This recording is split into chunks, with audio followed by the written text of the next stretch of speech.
what is the meaning of strategic interns in your words?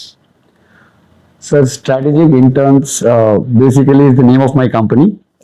దాని అర్థం ఎట్లా అంటే ఫ్రెషర్స్ బేసికలీ మినిమం డిగ్రీ అయినా లేదా పోస్ట్ గ్రాడ్యుయేషన్ అయినా పూర్తి కంప్లీట్ చేసుకొని ఫస్ట్ జాబ్ చేద్దాం అనుకున్నారు, కానీ వాళ్ళకి ఐడియా లేదు ఎట్లా చేయాలో what ever it is.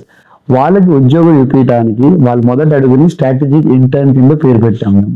So that is the first step they are taking. So దాన్ని అంటే strategy intern incident first step, మొదటి అడుగు జాగ్రత్తగా పెట్టమని, వాళ్ళకి ఉన్న స్కిల్స్ తగ్గట్టుగా వాళ్ళకి ఏదైతే ప్రొఫైల్స్ మ్యాచ్ అవుతాయో అట్లాంటి కంపెనీస్ పంపిస్తాం. సో ఏమైందంటే చాలా జాగ్రత్తగా పెట్టాం కాబట్టి it's strategic move. So strategic intern ఎందుకంటే ఏం ఎక్స్పీరియన్స్ లేదు కాబట్టి వాడు మామూలుగానే ఇంటర్న్ లెక్కలోనే వెళ్తాడు కాబట్టి strategic interns. Very nice, Yes. Very nice, very good.